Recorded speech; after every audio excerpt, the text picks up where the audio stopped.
From the team behind the award-winning series The Outer Limits comes one of the most popular sci-fi series ever to hit television, Stargate SG-1. All right, listen up.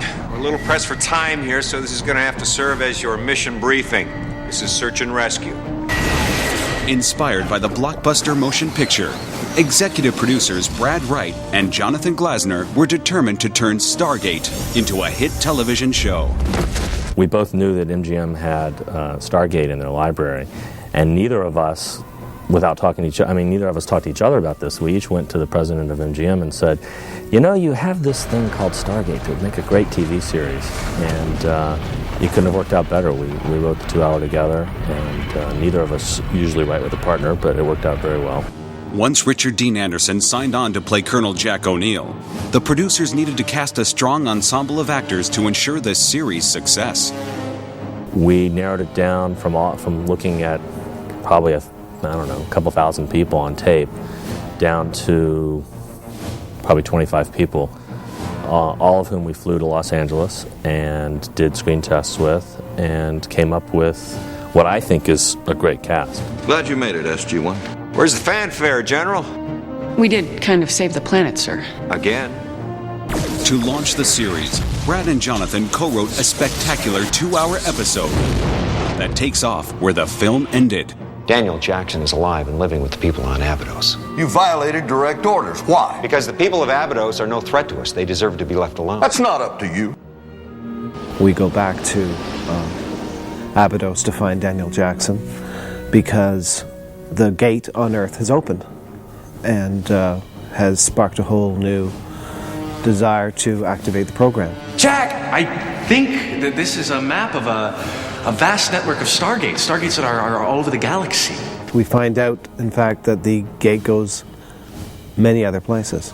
There's a cartouche on Abydos that explains this and suggests that the gate goes all over the galaxy. And that's really the opportunity of the series. We don't just go one place, we go all over the galaxy. Go through the gate, dial a location, and explore a whole new world. What makes Stargate SG-1 different than any other sci-fi drama on television? Brad Wright offers his view. The idea of going from world to world is a science fiction idea that goes back as long as science fiction goes back. We're not flying in futuristic rocket ships to get there, so it's the human beings of our century that are taking these adventures and going to these worlds. Changes everything. Like many great science fiction dramas, there is a constant battle between good and evil. But on Stargate, there's one force that continues to be an imposing threat. The biggest threat in our universe are the race that Ra was a member. They're called the Goa'ulds. And they have taken ancient Earth cultures and scattered them all across the galaxy. You may be the one.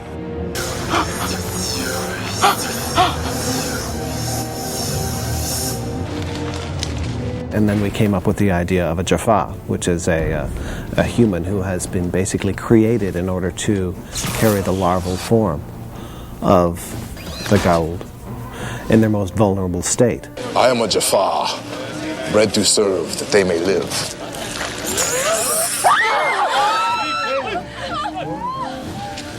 What the hell is that? It is an infant Goa'uld, the larval form of the gods. Not merely content to produce a shoot-'em-up action series, the producers of Stargate go to great lengths to write thought-provoking stories that comment on the human condition. We're about to turn the tide of a world war that we know nothing about against an enemy that we know nothing about. Is that the right way to get their technology? Yes, but is it the right thing to do? It's a way to study ourselves, to look at our society and some of the mistakes we make. I will not recommend trade with a culture that enslaves its own people. I don't care what kind of technology you have to offer. How many worlds are waiting to be explored? How many gates will the SG-1 team discover? Only time will tell. Probably millions. Who knows? Certainly in the thousands. At least 10 seasons worth.